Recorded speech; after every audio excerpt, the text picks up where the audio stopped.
और आइए शुरुआत कर रहे हैं आज की एक सबसे बड़ी खबर के साथ। बड़ी खबर यह है कि 78 अंदर हो चुके हैं। इसके साथ ही अब अमृतपाल का नंबर है, अमृतपाल 79वां हो सकता है, क्योंकि सिर्फ कुछ घंटे में अमृतपाल गिरफ्तार हो सकता है। अमृतपाल के पास वक्त कम बचा है, फिलहाल फरार है। कहां है यह भी आपको बताऊंगा और पुलिस इसके पीछे पीछे कहां तक पहुंची है। अगली तस्वीर दिख रहे हैं आप। पूरे पंजाब में इस तरह पुलिस गश्त कर रही है, चप्पे चप्पे पर पुलिस की नजर है। अमृतपाल कहीं भी निकल कर जाने ना पाए, पुलिस ने पूरी तैयारी और पूरी घेरेबंदी कर ली है।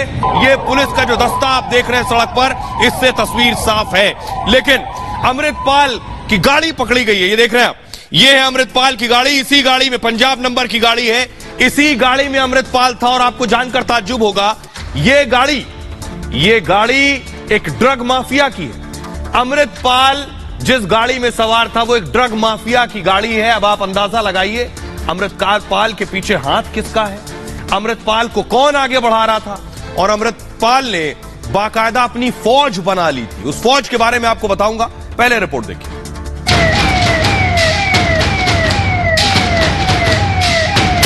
पुलिस किसी भी वक्त अमृतपाल को दबोच सकती है। पूरे पंजाब की पुलिस ने घेराबंदी कर दी है। अमृतपाल के हर एक ठिकाने पर रेड हो रही है। पुलिस ने भगोड़े अमृतपाल के कई करीबियों को उठा लिया है। पुलिस अमृतपाल को कभी भी गिरफ्तार कर सकती है। वाहिगुरू जी, पुलिस लगी हुई है भाई साहब के पीछे ते संगत नूं बेनती है कि जिन्नी हो सकती है संगत पहुंचो। लोकेशन मैं लाइव सेंड कर देता हूं। अमृतपाल के हर एक एक्शन पर नजर है। वो तेजी से अपनी लोकेशन बदल रहा है, लेकिन ज्यादा वक्त तक पुलिस के शिकंजे से बच नहीं पाएगा। और आइए अब मैं आपको बताने जा रहा हूं कि आखिर अमृतपाल भागा कैसे। अमृतपाल के पकड़ने ही वाली थी पुलिस के शिकंजे में आने ही वाला था, चंद कदम दूरी थी, लेकिन अमृतपाल भागने में कैसे कामयाब हो गया, खुद आपको बताने जा रहा हूं। चश्मदीद क्या कह रहे हैं, पुलिस क्या कह रही है, उनकी जुबानी देख रहे हैं। ये जो लाव लश्कर और काफिला जा रहा, देखिए सबसे आगे गाड़ी में अमृतपाल सवार था और उसके पीछे देखिए पंजाब पुलिस इसी तरह से पीछा कर रही थी अमृतपाल का। देख रहे हैं भारी लाव लश्कर के साथ पूरी तैयारी थी। सबसे आगे देखिए 3 गाड़ियों के पीछे मर्सिडीज जो आप देख रहे हैं, इसमें अमृतपाल था और कैसे निकल भागा। दरअसल जालंधर से मोगा की ओर जा रहा था अमृतपाल। कल दोपहर 1 बजे अमृतपाल का काफिला जो है वो महतपुर से आगे बढ़ा। पंजाब पुलिस ने पहले से वहां डेरा डाल रखा था, आएगा आते ही पकड़ लेंगे। पंजाब पुलिस का घेरा देखकर अमृतपाल ने फौरन भागने की कोशिश की। काफिले में आगे चल रही 2 गाड़ियों से 7 लोग पुलिस ने पकड़ लिए और अमृतपाल की कार का काफिले में तीसरे नंबर पर जो थी उसमें अमृतपाल मौजूद था, उस मर्सिडीज में। और यह मर्सिडीज एक ड्रग माफिया की बताई जा रही। अमृतपाल के ड्राइवर ने गाड़ी फौरन लिंक रोड की तरफ घुमा दी। जैसे ही पुलिस को पीछे देखा, यू टर्न लेकर एक लेन वाली लिंक रोड पर गाड़ी ले भागा। इसके बाद ड्राइवर ने फ्लाईओवर के नीचे गाड़ी भगाई। पुलिस की 60 से ज्यादा गाड़ियां अमृतपाल के पीछे इसी तरह से भाग रही थी। करीब 1.5 घंटे तक पुलिस ने अमृतपाल का पीछा किया। अमृतपाल आगे आगे और पुलिस पीछे पीछे। सोचिए क्या हालत होगी, क्या मंजर रहा होगा पंजाब की सड़कों पर। पहले अमृतपाल की गिरफ्तारी की खबर आई कि पुलिस ने अमृतपाल को पकड़ लिया। इसके बाद पुलिस ने अमृतपाल के फरार होने की बात कही। जालंधर पुलिस के डीआईजी खुद उस वक्त मौके पर मौजूद थे। अमृतपाल का पीछा करने के दौरान उसी रास्ते पर थे। पुलिस के पीछा करने पर अमृतपाल ने कई बार रूट बदला, पुलिस को डॉज देने के लिए रूट बदला। 12 से 13 किलोमीटर लंबी लिंक रोड पर पहुंच गया अमृतपाल। पुलिस से करीब सिर्फ 1 किलोमीटर आगे निकला था, ज्यादा फर्क नहीं था, 1 किलोमीटर की दूरी थी। उसके बाद फौरन 5-6 मोटरसाइकिल आ गई और मोटरसाइकिल से जाकर वो जानबूझकर टकरा गया। टक्कर का मकसद पुलिस का पीछा करने से रोकना था। कार में अमृतपाल समेत 4 लोग सवार थे। अमृतपाल ने इस दौरान कई गाड़ियां बदल डाली। पुलिस को चकमा देने की अमृतपाल ने पूरी कोशिश की। जालंधर के नकोदर में अमृतपाल की गाड़ी उसके बाद खड़ी मिली है। शुरू में मैंने गाड़ी दिखाई, गाड़ी से अमृतपाल का मोबाइल भी मिल गया है। दावा यह है जालंधर मोगा पुलिस ने ज्वाइंट ऑपरेशन चलाया था और अमृतपाल की तलाश में पुलिस की 5 टीमें इस वक्त तैनात हैं। कई जिलों से रातों रात पुलिस फोर्स बुला ली गई है और अभी स्थिति यह है कि अमृतपाल कभी भी गिरफ्तार किया जा सकता है। सुनिए जरा जालंधर के डीआईजी स्वप्न शर्मा क्या कह रहे हैं।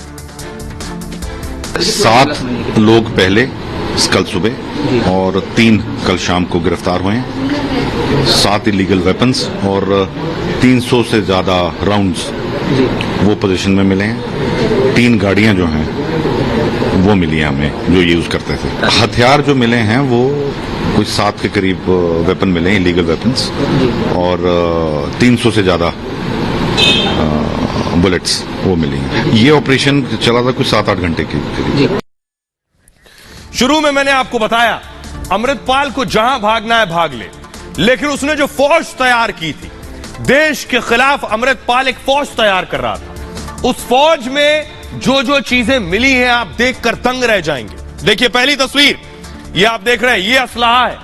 ये आप देख रहे हैं कारतूस के पट्टे 1, 2, 3। ये देखिए जो बंदूकें आप देख रहे हैं 1, 2, 3, 4, 5। ये सिर्फ 5 असलहे जिसकी तस्वीरें सामने आई हैं। ये सब उसके फौज का हिस्सा थे। उसके साथ जो फौजी रहते थे, जो फौज तैयार की थी, ये असलहे लेकर उसकी फौज चल रही थी। सोचिए पंजाब में पुलिस है सुरक्षा के लिए, पंजाब में सेंट्रल फोर्सेस भी हैं, बीएसएफ भी है, बॉर्डर इलाका है, तो भला किसी को फौज बनाने की जरूरत क्या है? और वो फौज जिसके पास असलहे और गोले बारूद हो, ऐसी फौज का मकसद क्या है? क्या अमृतपाल ये फौज भारत के खिलाफ खड़ी कर रहा था? सिर्फ इतना ही नहीं, अगली तस्वीर दिखाइए जरा। अमृतपाल की अपनी गाड़ी से देखिए ये तलवार बरामद हुई। कृपाण है ये, अमृतपाल जब भागा है उस गाड़ी के अंदर ये मौजूद थी। अगली तस्वीर दिखाइए जरा। फौज कौन सी बना रहा था ये आप देख रहे हैं। इन बंदूकों पर लिखा है AKF। एक ये आप देख रहे हैं, ये दूसरी बंदूक है, सफेद रंग से AKF लिखा है। यही है आनंदपुर खालसा फोर्स, जिसे आप आनंदपुर खालसा फौज भी कह सकते हैं। यह फौज वो तैयार कर रहा था। क्या क्या असलाहा बरामद हुआ है सबसे पहले मैं आपको ये बताऊंगा। उसके बाद हम बात करेंगे कि इतना असलाहा आ कहां से रहा था, इतना पैसा कहां से आ रहा था जो वो हथियार भी खरीद पा रहा था और गाड़ी भी खरीद पा रहा था। पहले देखिए जो असलाहा बरामद हुआ है क्या क्या है। ये आप देख रहे हैं, ये आपके लिए टेबल पर रखा है। इसमें वो सारे हथियार हैं जो बरामद हुए हैं अब तक। ये वो हैं जिनकी तस्वीरें आई। अमृतपाल पर पंजाब पुलिस ने यह सबसे बड़ा खुलासा किया है। आनंदपुर खालसा फोर्स बना रहा था अमृतपाल। अमृतपाल ने AKF बनाने के लिए पूरी तैयारी कर ली थी। AKF नाम से प्राइवेट आर्मी बनाने का शक है अमृतपाल पर। घर और साथियों से बरामद हथियार पर, हर हथियार पर लिखा है AKF, यानी आनंदपुर खालसा फोर्स। युवाओं को गुमराह कर प्राइवेट आर्मी बना रहा था, पंजाब के भोले भाले लोगों को गुमराह कर रहा था, खालिस्तान के लिए तैयार कर रहा था, उसके लिए माइंड वॉश कर रहा था। जल्लूपुर खेड़ा में इसका मुख्यालय है, यही इसका गांव भी अमृतपाल का। अमृतपाल का पैतृक गांव है जल्लूपुर खेड़ा और यहीं इसने अपना हेडक्वार्टर बनाया, अपनी जमीन तैयार की। जालंधर से लावारिस कार पुलिस ने एक बरामद की है और कार से भारी मात्रा में ये सारे हथियार बरामद किए गए। राइफल, दर्जनों कारतूस भी मिले हैं गाड़ी से। 12 बोर की 6 राइफल मिली है, 193 कारतूस मिले। कार से बरामद सभी हथियार अवैध थे। सोचिए जरा, पंजाब की सड़कों पर अवैध हथियार लेकर खुलेआम धड़ल्ले से घूम रहा था। पंजाब पुलिस को अब तक पता भी नहीं था। अमृतपाल पर आर्म्स एक्ट के तहत केस दर्ज हुआ है। एक करीबी से 100 से ज्यादा अवैध कारतूस मिले, सब अवैध। पूछताछ में बताया कि अमृतपाल ने ये कारतूस दिलाए हैं उसे, ये बरामदगी हुई है। ये तो सिर्फ हथियारों की बात हो गई। अब आपको दिखाने जा रहा हूं गाड़ियों का लंबा चौड़ा काफिला जो उसके साथ चलता था। ये कौन देता था गाड़ियां, कहां से आ रही थी ये गाड़ियां? जरा गाड़ियों की तस्वीर देखिए। ये आप देख रहे हैं, ये वो गाड़ी है जो गाड़ी बरामद हुई है, अमृतपाल के काफिले में शामिल थी। ये गाड़ी जिसमें अमृतपाल खुद सवार था। अमृतपाल इस गाड़ी को छोड़कर भागा है, यह भी खबर है। अब मैं आपको बताने जा रहा हूं अमृतपाल जो गाड़ियां साथ लेकर चलता था उसमें गाड़ियां कौन कौन सी थी। अभी बहुत सी और गाड़ियों की तलाश है। देखिए जरा, ये वो गाड़ी जिसमें अमृतपाल चलता था और पंजाब पुलिस ने अमृतपाल की ये 2 गाड़ियां जब्त की हैं, एक ये और एक ये। फोर्ड और क्रेटा कार को जब्त कर लिया है पंजाब पुलिस ने। अमृतपाल के काफिले में 3 SUV थी, 3 SUV। अमृतपाल मर्सिडीज पर सवार रहता था और आपको जानकर ताज्जुब होगा, ये मर्सिडीज जिसके नाम थी वो एक ड्रग माफिया है। ड्रग माफिया की मर्सिडीज में अमृतपाल चल रहा था, तो ड्रग माफिया से क्या कनेक्शन है? क्या ये जो सारा पैसा आ रहा था फौज बनाने का, गाड़ियां खरीदने का, ये ड्रग रैकेट के जरिए आ रहा था? इस ड्रग रैकेट, अब जब बात ड्रग की हो रही तो इसका कनेक्शन पाकिस्तान से होगा, और पाकिस्तान से है तो आईएसआई से होगा। इस गाड़ी से उसने पुलिस को चकमा दिया, और अमृतपाल के काफिले में गाड़ियों को लेकर भी सवाल हो रहे हैं। अमृतपाल ने लग्जरी गाड़ियां खरीदी कैसे? इसके लिए फंडिंग किसने की? पैसा कहां से आया? पंजाब पुलिस ने आईएसआई लिंक का भी दावा किया है। अमृतपाल या इन जैसे जो लोग हैं जिनके कनेक्शन ड्रग रैकेट या ड्रग माफियाओं से हो रहे हैं, पंजाब ऐसे ही नहीं उड़ता। पंजाब रगों में ड्रग और जहर घोलने वाले ऐसे ही लोग हैं जो भोले भाले लोगों को धर्म के नाम पर, खालिस्तान के नाम पर गुमराह करते हैं, उनकी रगों में ड्रग भरते हैं, अपना धंधा चलाते हैं और इस तरह से अपनी दुकानें चलाने लगते हैं। अमृतपाल को आतंकी संगठनों से भी फंडिंग होती है। जैश के साथ लश्कर ने अमृतपाल को फंडिंग की, और अमृतपाल के संगठन वारिस पंजाब दे को पाक से भी फंडिंग है। अमृतपाल को विदेशी फंडिंग की भी जांच चल रही है। तो चारों तरफ से अमृतपाल शिकंजे में है, ज्यादा दिन भाग नहीं पाएगा। हमारे सहयोगी विवेक मौजूद थे उस जगह पर जहां अमृतपाल की गाड़ी पकड़ी गई। विवेक की एक्सक्लूसिव रिपोर्ट देखिए ग्राउंड जीरो से।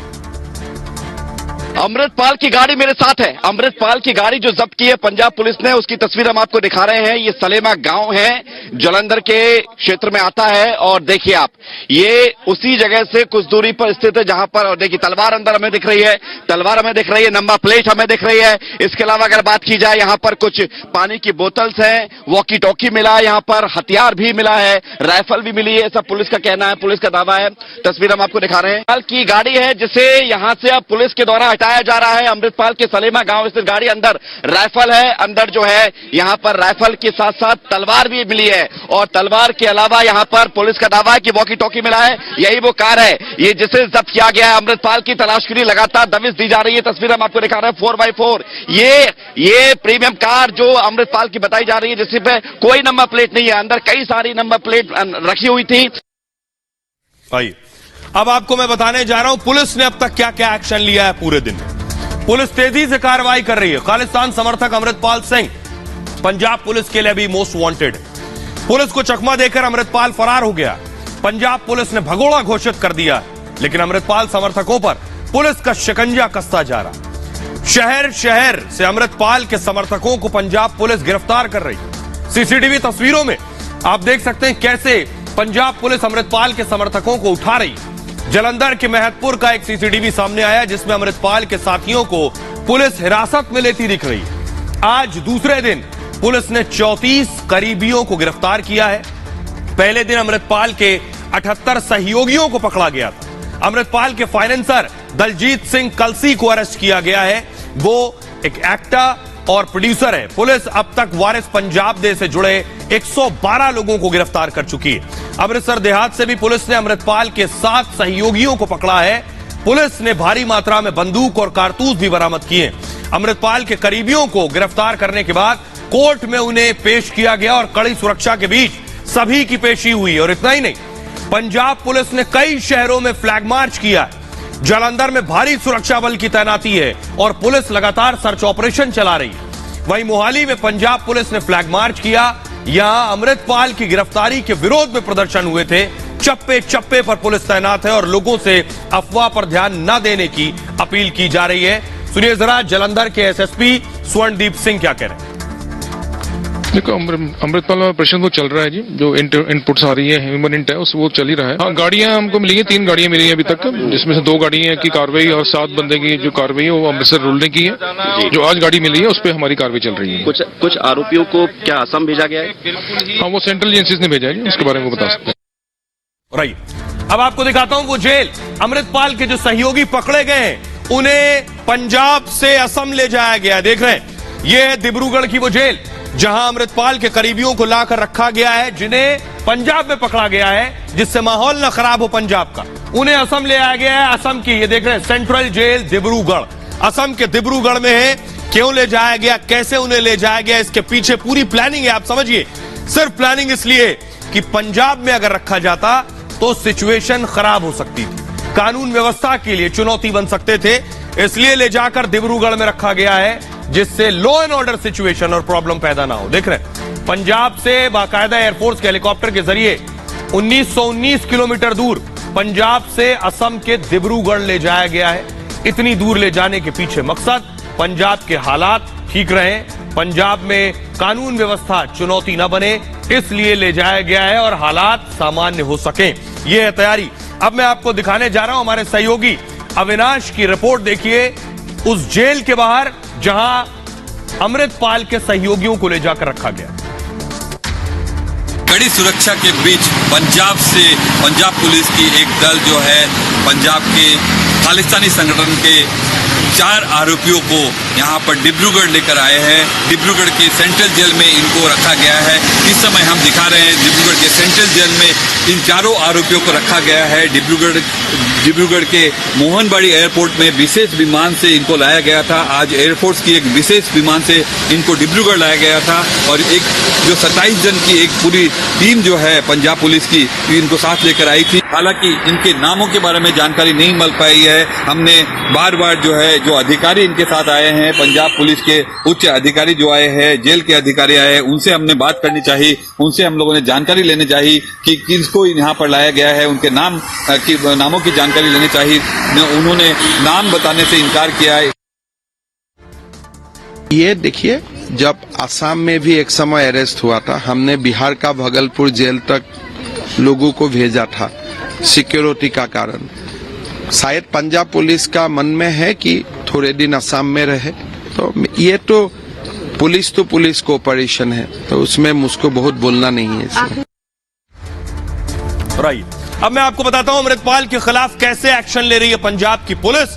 उसके बाद बताऊंगा क्या अमृतपाल देश छोड़कर भाग गया और गया तो कहां जा सकता है। सबसे पहले देखिए जरा, ये आप देख रहे हैं वॉर रूम, पंजाब पुलिस खड़ी है अंदर। आप देख रहे हैं वॉर रूम, पूरी तरह से वॉर रूम में नजर है। आप तस्वीरें भी देख रहे हैं पुलिस का मूवमेंट कहां हो रहा है, पुलिस क्या कर रही है। अमृतपाल को भगोड़ा घोषित कर दिया है पुलिस ने। अमृतपाल की तलाश में पूरे पंजाब में सर्च ऑपरेशन हो रहा है। अमृतपाल के गांव जल्लूपुर खेड़ा में भारी पुलिस तैनात है और गांव में आने जाने वाले हर व्यक्ति पर नजर है और पूछताछ हो रही है। अमृतपाल को लेकर गाड़ियों की तलाशी की जा रही है, चप्पे चप्पे पर, हर गली चौराहे नुक्कड़ पर। अमृतपाल के 100 करीबी उठाए जा चुके हैं, गिरफ्तारी हो चुकी है। अमृतपाल का फाइनेंसर जो पैसा देता था दलजीत सिंह कलसी गिरफ्तार हो गया है। पुलिस ने जालंधर में फ्लैग मार्च निकाला है, पुलिस ने मोहाली में भी फ्लैग मार्च किया है जिससे हालात सामान्य रहे। मोबाइल और इंटरनेट बल्क SMS सेवा 20 मार्च तक बंद है और लोगों से अफवाह पर ध्यान न देने की अपील की गई है। साथ ही साथ 2 दिन नहीं, रोडवेज 2 दिन चलने वाली नहीं है। अमृतसर, फाजिलका, मोगा, मुक्तसर में 144 लगा दी गई, धारा 144 लागू है। 20 दिन पहले अमृतपाल को पकड़ने का फैसला हुआ, यानी कल जो एक्शन हुआ इससे 20 दिन पहले ही तैयारी कर ली गई थी। 12 दिन तक प्लानिंग चली है कि कैसे पकड़ा जाएगा, कैसे एक्शन होगा। पंजाब पुलिस के सीनियर अफसरों ने 8 बैठकें की हैं और टॉप अधिकारियों के साथ सरकार लगातार संपर्क में रही। एक्शन से पहले दिल्ली में गृह मंत्री अमित शाह से भगवंत मान मिलने आए थे पिछले दिनों। चर्चा के बाद CRPF को पंजाब भेजने का फैसला किया गया कि जब अमृतपाल पर ट्रैप किया जाएगा उस वक्त पंजाब के हालात खराब ना हो, इसलिए फोर्सेस भेजे गए। 10 कंपनियां पंजाब पहुंच गईं, जिसके बाद सेंट्रल फोर्स मिलने के बाद अधिकारियों की फिर से बैठकें हुई। चीफ सेक्रेटरी, होम सेक्रेटरी ने बैठक की, साथ ही साथ इंटेलिजेंस चीफ, काउंटर इंटेलिजेंस के ADGP की ज्वाइंट मीटिंग हुई। इन सब बैठकों के बाद 18 मार्च को ऑपरेशन को अंजाम दिया गया। और अब मैं आपको बताता हूं कि अभी अमृतपाल आखिर कहां है। अमृतपाल क्या पंजाब में है या अमृतपाल कहीं भाग भी सकता है, इसकी भी गुंजाइश है। तो देखिए अमृतपाल अगर भागेगा तो जाएगा कहां। अब आप देख रहे हैं भारत से सबसे पहले भाग कर ये जाएगा नेपाल। इसके लिए आसान है नेपाल भागना, और नेपाल से कहां भाग सकता है, यानी भारत तो कनाडा वाया नेपाल जाएगा, यानी नेपाल से कनाडा भाग सकता है। दूसरी जगह नेपाल से पाकिस्तान भी भाग सकता है ये, क्योंकि पाकिस्तान ही इसकी मदद करता आया। और नेपाल से UAE, क्योंकि इससे पहले ये दुबई रहता था, बताया जाता है वहीं इसका ट्रांसपोर्ट का काम था। यूएई नहीं भागा तो ये नेपाल से ऑस्ट्रेलिया भी भाग सकता है, वहां भी खालिस्तानी संगठन मौजूद है, और या फिर नेपाल से ब्रिटेन जा सकता है। ये वो 5 जगह है जहां ये भाग सकता है। अब आइए मैं आपको सुनवाने जा रहा हूं, पहली बार टीवी पर आप सुनने जा रहे हैं अमृतपाल के पिता को, जो पंजाब में रहते हैं। सुनिए जरा अमृतपाल के पिता क्या कुछ कह रहे हैं। लेकिन वो कहीं भाग नहीं था। अगर परसों बोल रहा था तो उसको भागने का, उसको अभी भी वो पुलिस गिरफ्त में है, उसको भागने का कोई प्लानिंग था। 9 बजे तक इधर घर में था, 8-9 बजे तक, 8 साढ़े 8 बजे शायद ऐसा सुना निकल के गया। अगर पुलिस गिरफ्तार करना चाहिए तो इधर पकड़ लेना, आ जाना चाहिए था। कभी पहले उन्होंने कोई नोटिस भेजा कि हाँ कि तुम गिरफ्तारी दो? ये तो अचानक ड्रामा बनाया जा रहा है। लेकिन वो कहीं भाग नहीं था। अगर परसों बोल रहा था तो उसको भागने का, उसको अभी भी वो पुलिस गिरफ्त में है, उसको भागने का कोई प्लानिंग था। 9 बजे तक इधर घर में था, 8-9 बजे तक, 8 साढ़े 8 बजे शायद ऐसा सुना निकल के गया। अगर पुलिस गिरफ्तार करना चाहिए तो इधर पकड़ लेना, आ जाना चाहिए था। कभी पहले उन्होंने कोई नोटिस भेजा कि हाँ कि तुम गिरफ्तारी दो? ये तो अचानक ड्रामा बनाया जा रहा है। अब मैं आपको बताता हूं क्या अमृतपाल का आईएसआई कनेक्शन है, क्या अमृतपाल का पाकिस्तान से भी कनेक्शन है। इन सब की जांच बहुत गहराई से हो रही, उसके बाद ही यह शिकंजा कसा गया। अमृतपाल अब ज्यादा दूर तक भाग नहीं पाएगा। देखिए जरा, ये आप देख रहे हैं, अमृतपाल को जहां जाना है चला जाए, लेकिन पुलिस से ज्यादा दिन बच नहीं पाएगा। अमृतपाल को लेकर खुफिया एजेंसियों ने अलर्ट जारी कर रखा था। अमृतपाल के संगठन वारिस पंजाब डे की फंडिंग को लेकर यह अलर्ट था कि इसका पैसा कहां से आ रहा है, इस पर पूरी नजर है। अमृतपाल के आईएसआई कनेक्शन के भी सबूत मिले, यानी पाकिस्तानी इंटेलिजेंस के संपर्क में था ये। इसके बाद केंद्र सरकार अलर्ट हो गई कि भारत में एक शख्स अपनी सेना बना रहा है, अपनी फौज बना रहा है, आईएसआई से कनेक्शन है। अमृतपाल को विदेशों से भी पैसा आ रहा था, ऐसा भी शक है। विदेशों से आने वाले पैसे पर नजर रखी जा रही है। पाकिस्तान के आतंकी संगठनों से भी इसे मदद मिली है, जिसमें जैश और लश्कर जैसे संगठन है। महंगी गाड़ियों के इस्तेमाल से भी शक और बढ़ गया। खालिस्तानी लखबीर सिंह रोडे के संपर्क में था अमृतपाल। अमृतपाल केस में नेशनल इन्वेस्टिगेशन एजेंसी एनआईए की भी एंट्री हो सकती है, क्योंकि यहां आईएसआई एंगल आ गया है। अमृतपाल पर रासुका, राष्ट्रीय सुरक्षा कानून, एनएसए भी लगाया जा सकता है, यह है तैयारी। लेकिन अमृतपाल जो चाहता है वैसा पंजाब में उसको समर्थन नहीं मिला। बहुत कम लोग हैं जो सड़कों पर नजर आ रहे हैं। देख रहे तस्वीरें, देखिए जरा, ज्यादातर ने अपने मुंह छिपा रखे हैं। अब आप इसके पीछे मकसद समझिए, सड़कों पर प्रदर्शन हो रहा है, लोग सड़कों पर हैं, लेकिन सभी ने मुंह ढक रखे हैं। इसके पीछे भी गहरी साजिश है। आइए अब मैं आपको दिखाता हूं, एक ये तस्वीर आपको दिखा रहा हूं, एक और तस्वीर आपको दिखाने जा रहा हूं। पंजाब के कुछ और शहरों में इस तरह के प्रोटेस्ट हुए, लेकिन अमृतपाल को लग रहा था कि उसकी गिरफ्तारी के बाद लोगों का समर्थन मिलेगा, जो सड़कों पर नहीं दिख रहा। ये आप देख रहे हैं,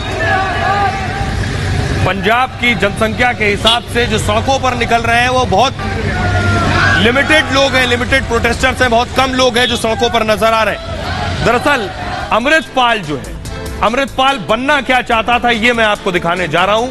अमृतपाल बनना चाहता था पंजाब का भिंडरेवाला। ये तस्वीर देख रहे हैं, ये भिंडरेवाला की तस्वीर है, और ये तस्वीर देखिए, ये अमृतपाल की तस्वीर है। अमृतपाल चाहता था पंजाब का भिंडरेवाला बनना, लेकिन वो दौर बीत गए। वो दौर दूसरे हुआ करते थे जब पंजाब में कुछ भी हो जाया करता था। पंजाब में लोग समझदार हैं, और जिस तरह से इंटेलिजेंस एजेंसियों ने नजर रखी थी अमृतपाल पर, अमृतपाल ऐसा कर ना सका। अब हो क्या रहा, अगली तस्वीर दिखाएंगे। क्या चाहता था अमृतपाल? ये चाहता है, जो ब्रिस्बेन की तस्वीर मैं आपको दिखा रहा हूं, वहां खालिस्तान को लेकर, यानी पंजाब को खालिस्तान बनाने को लेकर जनमत संग्रह हुआ है। ब्रिस्बेन में रेफरेंडम हुआ है, ये तस्वीर आप देख रहे हैं। अब इसी तरह के इक्का दुक्का प्रोटेस्टर्स जो हैं अलग अलग देशों में हैं। ये तस्वीर मैं आपको दिखा रहा हूं, कनाडा से इस तरह की तस्वीरें आती हैं। जब आपको याद होगा, सामने भारत के लोग थे झंडों के साथ, दूसरी तरफ खालिस्तानी समर्थक थे। जब आमने सामने आ गए, दोनों आपस में भिड़ गए। अगली तस्वीर दिखाइए, ये आप देख रहे हैं ऑस्ट्रेलिया में भी इसी तरह का प्रदर्शन हुआ था, जब जो झंडा लेकर, तिरंगा लेकर जा रहे थे, खालिस्तानी उनसे बदसलूकी करने लगे। अब मैं आपको बताता हूं कि ये पूरा खालिस्तानी मिशन है क्या। ये लोग चाहते क्या है, करना क्या चाहते हैं, इस मिशन के पीछे की तैयारी क्या है, ये मैं आपको बताने जा रहा हूं। कोशिश ये है, खालिस्तान का मतलब है खालसाओं का देश, ये है खालिस्तान का मतलब। सिखों के लिए एक अलग देश की मांग कि एक अलग देश हो।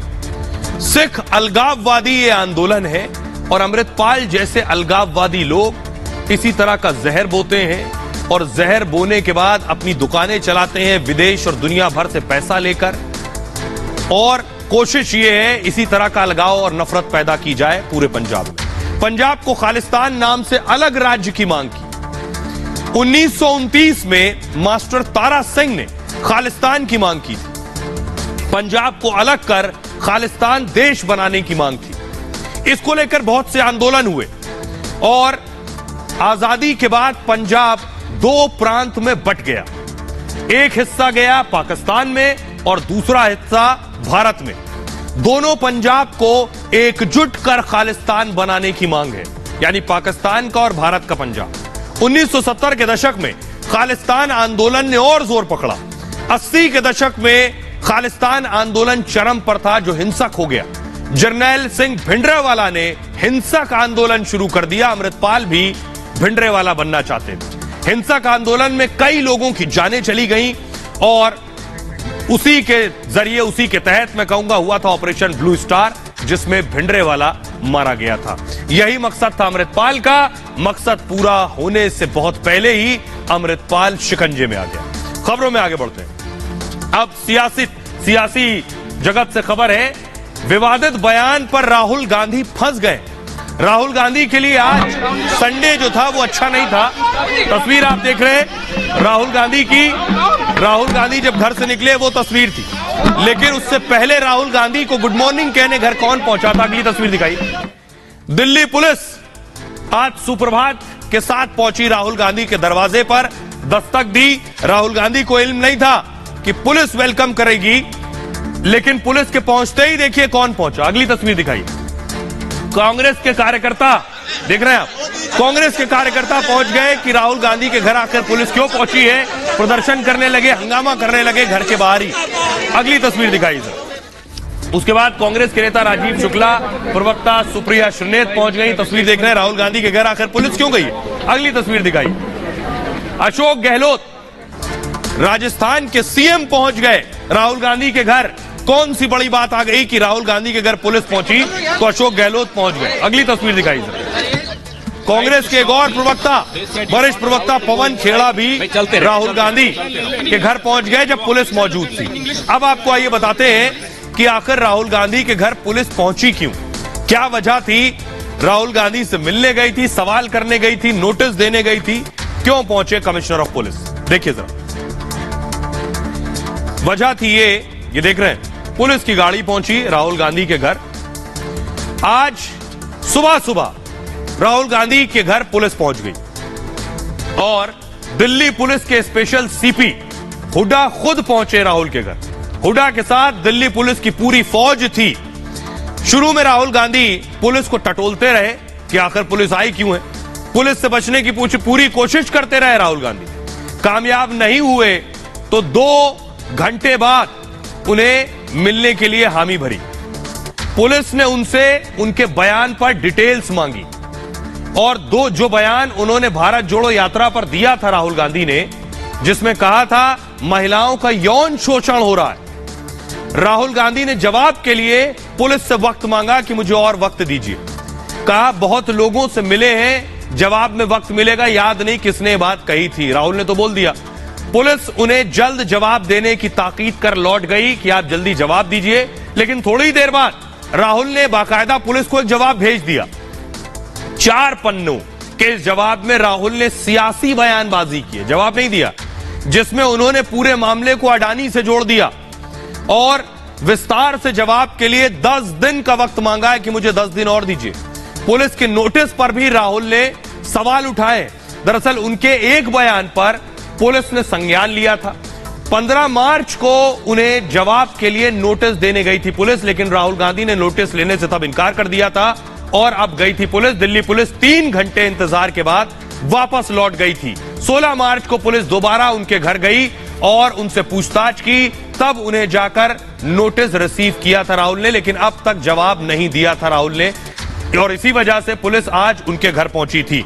आइए अब मैं आपको सुनवाता हूं, सुनिए जरा क्या कुछ कह रहे हैं पुलिस कमिश्नर। हमारा कुछ डिस्कशन हुआ है और उन्होंने जो इन्फॉर्मेशन हमने मांगी है वो इन्फॉर्मेशन हमें देंगे। उन्होंने ये कहा कि उनको कुछ समय लगेगा और जैसे ही वो तैयार हो जाता है वो हमें देंगे। इसके अलावा हमने एक उनको रिटन में नोटिस दिया है, नोटिस उनके ऑफिस ने एक्सेप्ट कर लिया है और वो हमें उसका जवाब देंगे। उसके बाद फिर आगे कार्रवाई होगी। अगर पूछताछ की जरूरत होगी तो पूछताछ की जाएगी और अगर इन्फॉर्मेशन आ जाती है तो हम आगे कानूनी कार्रवाई शुरू करेंगे। अरे इसके बाद कैसे बवाल हुआ? बवाल ट्विटर पर हुआ। सबसे पहले रविवार का दिन था, नेता घर से निकलते कम है। सबसे पहले कांग्रेस पार्टी ने लिखा, भारत जोड़ो यात्रा और राहुल गांधी जी ने महिलाओं को अपनी समस्याएं व दर्द साझा करने का एक सुरक्षित मंच दिया। ऐसी हरकतों से हमारा हौसला और मजबूत हुआ। हम जवाब लेकर रहेंगे। राहुल गांधी ने एक ट्वीट किया, सावरकर समझाए क्या, नाम राहुल गांधी है। इस पर केंद्रीय मंत्री किरण रिजिजू ने लिखा, कृपया महान आत्मा वीर सावरकर का अपमान न करें, हाथ जोड़कर विनती कर रहा हूं। अखिलेश यादव ने लिखा, बीजेपी को नहीं पता कि वो क्या कर रही है, वो नहीं जानते कि वो किसे निशाना बना रहे हैं। मुख्तार अब्बास नकवी ने लिखा, राहुल को अपनी मूर्खता से बाज आना चाहिए। ऐसे बयान देते हैं जिससे देश की महिलाओं और लोगों का अपमान होता है। गलत बयानी करेंगे तो पुलिस और जांच एजेंसियां तो उनसे पूछताछ करेंगी ही। अब जरा सुनिए जितने लोग राहुल गांधी के घर पहुंचे थे, कांग्रेस के राष्ट्रीय अध्यक्ष क्या कुछ कह रहे हैं। मैं चल रहा था, आपने देखा होगा कि बहुत सारी महिलाएं रो रही थी। आपने देखा? आपको नहीं, उसमें से बहुत सारी महिलाएं इमोशनल थी, मुझसे मिलकर रो रही थी। मगर उसमें बहुत सारी ऐसी भी महिलाएं थी जिन्होंने मुझे बोला कि उनके साथ बलात्कार हुआ है, उनको किसी ने मोलेस्ट किया है, उनके किसी रिश्तेदार ने उनको मोलेस्ट किया है। और जब मैं उनसे बोलता था, बहन मैं पुलिस को बताऊं, तो मुझे कहती थी, राहुल जी पुलिस को मत बताइए, हम चाहते हैं कि आपको ये बात मालूम हो, मगर पुलिस को मत बताइए, हमारा और भी नुकसान हो जाएगा। अदानी को बचाने के लिए वो इस तरीके के सवाल पूछ रहे हैं। पुलिस को भेजकर वो इश्यू को अलग करना चाहते हैं, लेकिन उन्होंने अदानी को कितनी भी कोशिश करे बचाने की, हम उनको सवाल पूछते रहेंगे और घेरते रहेंगे और इसके लिए लड़ते रहेंगे। वो हताशा में ये काम करते जा रहे हैं और पुलिस अगर पूछ रही है कि देश के अंदर आप माहौल को खराब करने विदेशी ताकतों को, टूल किट को मौका देने के लिए अगर आप कहते हैं ऐसे सवाल, तो आपको जवाब भी देना पड़ेगा।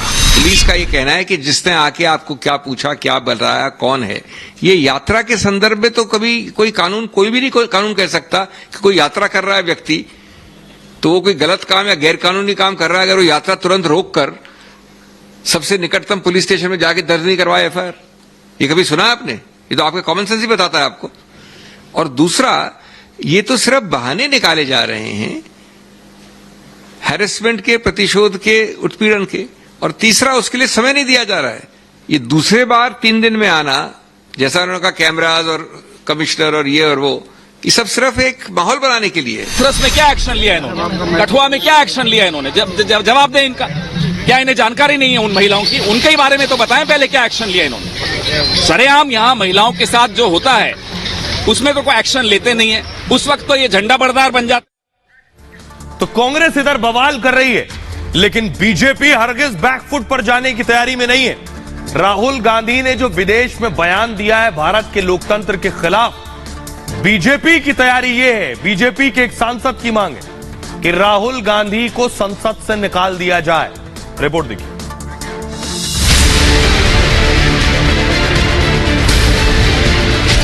क्या राहुल गांधी अब सांसद नहीं रहेंगे? क्या राहुल की जाने वाली है संसद की सदस्यता? विदेश में भारत के खिलाफ बोलने पर राहुल पर बहुत बड़ी कार्रवाई की तैयारी है। राहुल गांधी के खिलाफ बीजेपी ने मोर्चा खोल दिया है। लोकसभा और राज्यसभा में घेरेबंदी के बाद बीजेपी एक कदम आगे बढ़ गई है। राहुल पर इस बार पीछे हटने की कोई तैयारी नहीं। बीजेपी के सांसद ने राहुल गांधी को संसद से निकाले जाने की मांग की है। How would you react if democracy suddenly disappeared in Europe? If something, a structure 3.5 times Europe suddenly went non-democratic, right? That's happened already. That's not something that is going to happen in the future. That's already happened. बस ये जो बयान है राहुल गांधी का, इसके बाद क्या राहुल गांधी की संसद से छुट्टी हो जाएगी, उनकी सदस्यता छिन जाएगी? आखिर कौन कह रहा है और क्या एक्शन हो सकता है, देखिए जरा। और किस किस की सदस्यता इससे पहले गई है अतीत में, यह भी आपको बताऊंगा। राहुल गांधी के खिलाफ स्पीकर से यह मांग की गई है। बीजेपी सांसद निशिकांत दुबे की मांग है कि राहुल गांधी की संसद सदस्यता खत्म कर दी जाए। राहुल का आचरण संसद सदस्य जैसा हरगिज नहीं है। राहुल ने विदेश में देश का अपमान किया है।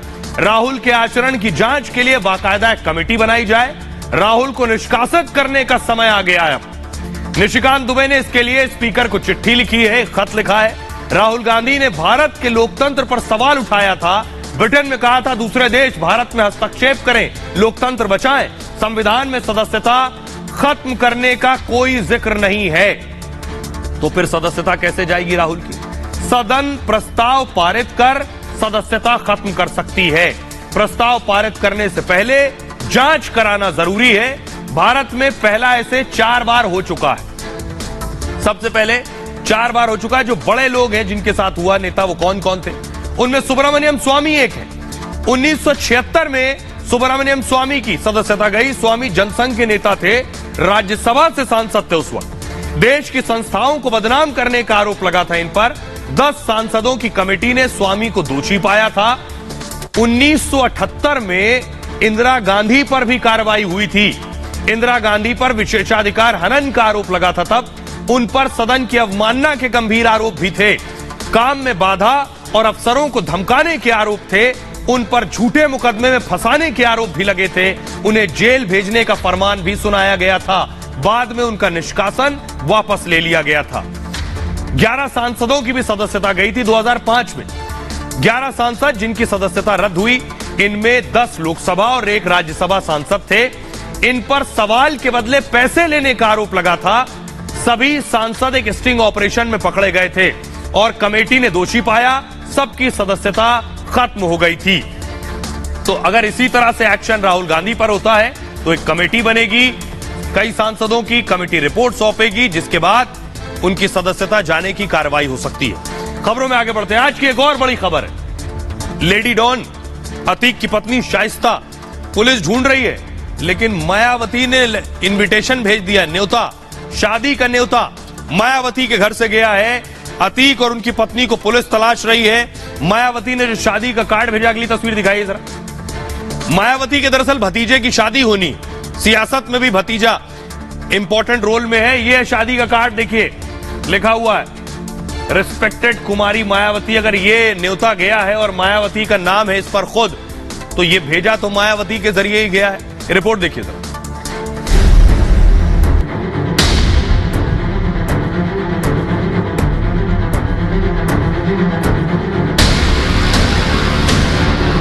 $25,000 की इनामी लेडी डॉन शाइस्ता परवीन को पूर्व सीएम मायावती ने भतीजे की शादी का न्योता भेजा है। सवाल यह कि जिस लेडी डॉन को पूरे उत्तर प्रदेश की पुलिस खोज रही है, मायावती उसे घर की शादी में क्यों बुला रही है? माफिया अतीक का राजनीति में भी काफी दखल रहा है। ये पहली बार नहीं है कि किसी ने अतीक परिवार के लिए दरियादिली दिखाई हो।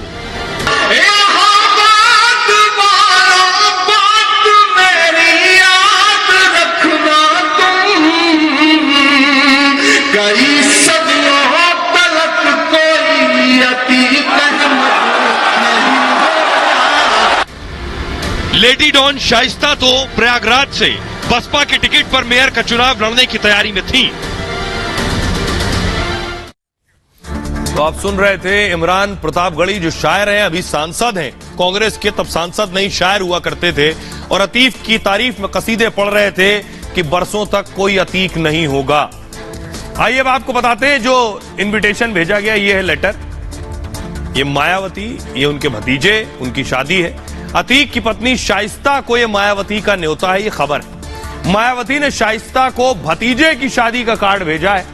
मायावती के भतीजे आकाश आनंद की 26 मार्च को शादी है। गुड़गांव के एम्बियंस आइसलैंड में शादी समारोह है। शादी के लिए 3000 मेहमानों को बुलाया गया है। बीएसपी के प्रयागराज पदाधिकारियों के पास भी यह न्योता पहुंचा है। शादी में प्रयागराज मंडल से 49 लोगों को न्योता दिया गया। लिस्ट में कई पूर्व सांसद हैं, विधायक हैं जिन्हें जगह नहीं मिली है, जबकि अतीक की पत्नी शाइस्ता के नाम से भी कार्ड आया है। कार्ड देने वालों की लिस्ट मायावती ने खुद तैयार करवाई, सोर्सेस से जानकारी। सूची में उमेश पाल शूटआउट के 2 हफ्ते, जो सूची लिस्ट है, शूटआउट के 2 हफ्ते बाद तैयार हुई। शाइस्ता के कार्ड से बीएसपी के पदाधिकारी भी हैरान है। शाइस्ता के घर पर बुलडोजर चल चुका है और अतीक परिवार के लोग फरार हैं या कस्टडी में हैं। शाइस्ता का कार्ड पहुंचाना पदाधिकारियों के लिए चुनौती है और शाइस्ता को उनके ईमेल पर यह कार्ड भेजा जा सकता है, उनका कहना। उमेश पाल मर्डर हत्याकांड में शाइस्ता आरोपी हैं, फरार हैं। पुलिस शाइस्ता परवीन को ढूंढ रही है शिद्दत से। शाइस्ता शादी समारोह में शामिल नहीं होंगी, संभव है, लेकिन कार्ड भेजने के पीछे मकसद सियासी है। शाइस्ता 5 जनवरी 2023 को बीएसपी में शामिल हुई। शाइस्ता के जरिए मुस्लिम वोट साधने की कोशिश है, तो 25,000 की इनामी भी है शाइस्ता। डिप्टी सीएम केशव प्रसाद मौर्य क्या कह रहे हैं, सुनिए। सर, मायावती ने अपने भतीजे की शादी में शाइस्ता परवीन को कार्ड भेजा है। नहीं भेजना चाहिए था, उन्होंने भेजा है तो क्यों भेजा है, वो उनका जवाब वही देंगी। अब मैं आपको दिखाने जा रहा हूं कि क्या कनेक्शन रहा है अतीक अहमद का और सियासतदान का। मायावती ने बेवजह नहीं भेजा, ये आप देख रहे हैं। अखिलेश यादव, अतीक बोल रहे हैं, अखिलेश यादव बैठे, मुलायम सिंह यादव से अच्छी बातचीत, अच्छे रिश्ते, पार्टी में रहे। तो ये जो सियासत के और अतीक के रिश्ते हैं बहुत पुराने। पत्नी को अगर न्योता भेजा गया तो उसके पीछे भी कुछ वजह है। क्यों? क्योंकि पत्नी की खबर यह कि पत्नी पहले तैयारी ये थी कि मेयर का चुनाव प्रयागराज से बसपा पे लड़ने वाली थी। तो अतीक का राजनीतिक रसूख मैं आपको बता रहा हूं। 1989 में अतीक पहली बार निर्दलीय विधायक बने। अतीक 3 बार निर्दलीय विधायक रहे हैं। 96 में सपा के टिकट पर विधायक चुने गए। दावा है कि मुलायम अखिलेश से करीबी रिश्ते थे। सपा सरकार में अतीक का खास रुतबा हुआ करता था। 2004 में सपा के टिकट पर सांसद चुने गए। फूलपुर सीट से अतीक सांसद का चुनाव जीते। 2007 में अतीक मोस्ट वांटेड अपराधी घोषित हुए। राजूपाल हत्याकांड के बाद मायावती ने एक्शन लिया था। मायावती की सरकार ने अतीक को भगोड़ा घोषित किया था। दिल्ली से अतीक को गिरफ्तार किया गया और 2012 में उत्तर प्रदेश में अखिलेश की सरकार आ गई, जिसके बाद अतीक को जमानत मिल गई। 14 में सपा के टिकट पर श्रावस्ती से चुनाव भी लड़ा। अतीक लोकसभा का चुनाव हार गए। ये अतीक का प्रोफाइल है। लेकिन आज एक और तस्वीर आई है, उमेश पाल हत्याकांड से जुड़ी तस्वीर है। आज जो तस्वीर आई वो तस्वीर दिखाइए पहले। ये तो आप उमेश पाल की हत्याकांड की पहली तस्वीर, ये आज की तस्वीर है। फुल स्क्रीन लीजिए जरा तस्वीर। ये अंदर की तस्वीर है, ये आप देख रहे हैं। एक तस्वीर 2 दिन पहले मैंने आपको दिखाई थी कि ये देख रहे हैं। उसके बाद देखिए सिपाही उठाए, गनर कंधा उड़ चुका है। ये देखिए भागे, अंदर ही उमेश पाल। ये देखिए धमाका जो बम मारा था गुड्डू मुस्लिम ने, ये बम फटा। ये जो गनर अंदर भागा था वो गिर गया, उसको उठाकर अंदर ले गए। देखिए उसका हाथ पूरा, कंधा पूरा टूट गया इस धमाके में, ये देख रहे हैं आप। और उसके बाद राघवेंद्र की मौत भी हो गई। आइए अब मैं आपको तीसरी तस्वीर में दिखाने जा रहा हूं, दिखाइए जरा। पूरा सीसीटीवी आप देखिए, फुल स्क्रीन लीजिए जरा। और इसको सीक्वेंस से मैंने सारे सीसीटीवी जोड़ दिए हैं। देखिए ये अंदर भागा, ये देखिए, ये देख रहे हैं, ये बाहर फायरिंग हुई। उसके बाद यहां से ये अंदर की तरफ भागा, असद निकला है, असद अंदर की तरफ भागा है। ये देखिए ये गनर भागे राघवेंद्र, और अंदर भाग के अंदर की तरफ घुसे। उसके बाद देखिए धमाका जो हुआ और राघवेंद्र यहां गिर गए, यानी वो बम फेंका और राघवेंद्र गिरे हैं अंदर, और उसके बाद पूरा हाथ उनका उड़ चुका था और राघवेंद्र की मौत हो गई। उमेश पाल अंदर की तरफ भागे, पीछे पीछे राघवेंद्र और असद भागा। असद ने गोली चलाई, ये देखिए यहां बम फेंका ऊपर और ये बम आकर फटा है और राघवेंद्र गिर गए आगे की तरफ। लोगों ने उठाया उन्हें, तब तक उनका कंधा पूरी तरह से उड़ चुका था। आइए अब मैं आपको दिखाता हूं, जो राघवेंद्र हैं वो इस शूटआउट में शहीद हो गए हैं। राघवेंद्र के बारे में आपको बताऊं, हमले के बाद राघवेंद्र घायल हो गए थे। राघवेंद्र को लखनऊ के अस्पताल में भर्ती कराया गया था। लखनऊ में इलाज के दौरान राघवेंद्र की मौत हो गई। राघवेंद्र उत्तर प्रदेश के रायबरेली जिले के रहने वाले हैं। राघवेंद्र अपने घर में कमाने वाले इकलौते शख्स थे। राघवेंद्र के पिता भी पुलिस सेवा में ही थे। 2014 में उन्नाव में चुनाव के दौरान उनकी मौत हो गई थी। राघवेंद्र के बाबा की भी पुलिस सेवा के दौरान मौत हुई थी। 4 मई को सिपाही राघवेंद्र की शादी भी होनी थी। 30 अप्रैल को तिलक का कार्यक्रम रखा गया था। परिवार में उनसे छोटी 2 बहनें और एक भाई भी है। परिवार अतीक गैंग पर कड़ी कार्रवाई चाहता है। अब मैं आपको दिखाता हूं कि आखिर गुड्डू मुस्लिम के बारे में तो मैंने आपको बताया, लेकिन अतीक एक गैंग बना रहा था। अतीक का जो गैंग है, उस गैंग का नाम है IS-227। उस गैंग के बारे में पुलिस को जानकारी मिली है, वॉल फ्लोर ग्राफिक्स लेंगे। उस गैंग के बारे में पुलिस को जानकारी मिली है कि उस गैंग में कई सदस्य थे। कौन कौन थे जिन्होंने मिलकर ये IS-227 बनाया, वो देखिए जरा। ये आप देख रहे हैं, ये पूरा अतीक का गैंग है, जिसमें खुद अतीक, उनकी पत्नी, उनका बेटा असद, अली, उमर और भाई अशरफ। IS-227 अतीक के गैंग का उत्तर प्रदेश पुलिस रिकॉर्ड में खास नाम है। IS-227 के नाम से दर्ज है ये अतीक का गैंग। गैंग में पहले अतीक और उसके भाई अशरफ का नाम था। सिर्फ 2 लोग थे गैंग में। उमेश पाल हत्याकांड के बाद गैंग में परिवार की भी एंट्री हो गई। अब पुलिस अतीक के परिवार का नाम जोड़ेगी इस पूरे गैंग में। अतीक की पत्नी शाइस्ता, अतीक के बड़े बेटे उमर और छोटे बेटे अली और असद का नाम भी इस IS-227 में जुड़ गया।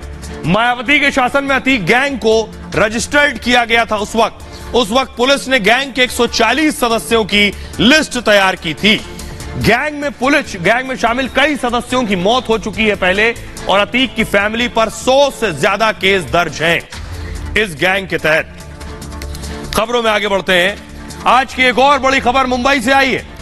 खबर यह है कि मुंबई बनेगा माधव नगरी। ये कौन कह रहा है? दरअसल बाबा बागेश्वर जो है मुंबई में 2 दिन का कार्यक्रम बाबा बागेश्वर का, और आज उन्होंने बड़ा ऐलानिया कर दिया। बाबा बागेश्वर का कहना है कि नाम तो माया नगरी का भी बदला जाना चाहिए। क्या कह रहे हैं देखिए जरा। उनका कहना है माया नगरी जो है वो माधव नगरी होनी चाहिए। मुंबई में बाबा बागेश्वर ने बड़ा ऐलान किया है और कहा है मुंबई का नाम माधव नगरी हो। मुंबई को माधव नगरी बनाया जाएगा।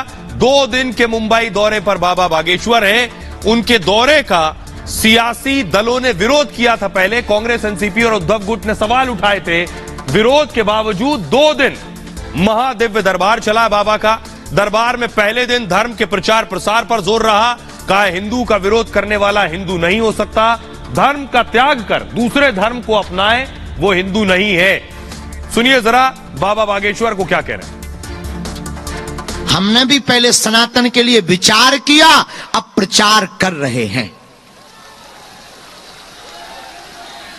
और अगर तुम चाहते हो कि तुम्हें हमारी बात समझ में आ गई तो आओ, आज से माया को नहीं, मुंबई वालों किसको पकड़े? माया नगरी को अब कौन सी नगरी बनाना है? कौन सी नगरी बनाना है? घर घर झंडा लगाना है और दरवाजे के बाहर लिखना है माया नगरी नहीं, ये माधव नगरी है। और आज की एक और बड़ी खबर आपको दिखाने जा रहा हूं जो यूक्रेन से आई है। ये पुतिन को आप देख रहे हैं। पुतिन यूक्रेन में घुस गए, गाड़ी चला रहे हैं पुतिन। आइए पूरी तस्वीर मैं आपको बताने जा रहा हूं। पुतिन की जो एंट्री यूक्रेन में हुई है, सोचिए कुछ दिन पहले बाइडेन यूक्रेन में थे। पुतिन ने न सिर्फ कब्जा किया है बल्कि अंदर दाखिल हो गए। 40-60 विजुअल दीजिए। दरअसल पुतिन गाड़ी चलाते नजर आ रहे हैं पुतिन न सिर्फ कार चला रहे हैं, देख रहे हैं तस्वीरें आप, पुतिन खुद गाड़ी ड्राइव कर रहे हैं यूक्रेन के अंदर, मारियोपोल में। ये तस्वीरें आप देख रहे हैं पुतिन की। जंग के बाद पहली बार पुतिन नजर आए यूक्रेन में। पुतिन ने दुनिया के सामने फिर अपना रुतबा दिखा दिया। बेखौफ होकर यूक्रेन की सड़कों पर निकले। यूक्रेन के मारियोपोल में पुतिन ने खुद कार दौड़ाई है। कई जगह कार रोककर पुतिन ने लोगों से भी मुलाकात की है। खुलकर वो दिखा रहे थे कि मारियोपोल अब रूस के कब्जे में है और वो अमेरिका और यूरोप के किसी चैलेंज के सामने झुकने वाले नहीं है। पिछले महीने बाइडेन अचानक यूक्रेन पहुंच गए थे। बाइडेन सुपर पावर अमेरिका के राष्ट्रपति हैं, लेकिन फिर भी वो गुपचुप गए थे, ट्रेन से गए थे यूक्रेन। लेकिन दूसरी तरफ पुतिन यूक्रेन पहुंचे, मारियोपोल पहुंचे और वहां खुद गाड़ी चलाते नजर आए। बाइडेन ने कीव में जेलेंस्की से मुलाकात की थी। इसके बाद रात के अंधेरे में यूक्रेन से उड़ान भरी। मतलब बाइडेन को यूक्रेन दौरे में पुतिन के हमले का डर था, लेकिन पुतिन को कोई खौफ नहीं। बेखौफ होकर पुतिन दिखाई दिए। शनिवार को पुतिन रूस के कब्जे वाले क्रीमिया गए थे। क्रीमिया भी पहले यूक्रेन का ही हिस्सा हुआ करता था। 2014 से क्रीमिया रूस के कब्जे में आया और अब पुतिन यूक्रेन के मारियोपोल पहुंच गए हैं। और ये जो तस्वीरें आप देख रहे हैं, ये पुतिन की तस्वीरें हैं। बहरहाल ये भारत की बात है में इतना ही। आप अपना बहुत ख्याल रखिए। एक छोटे से ब्रेक के लिए रुक रहे हैं, लौट रहे हैं कुछ और बड़ी खबरों के साथ।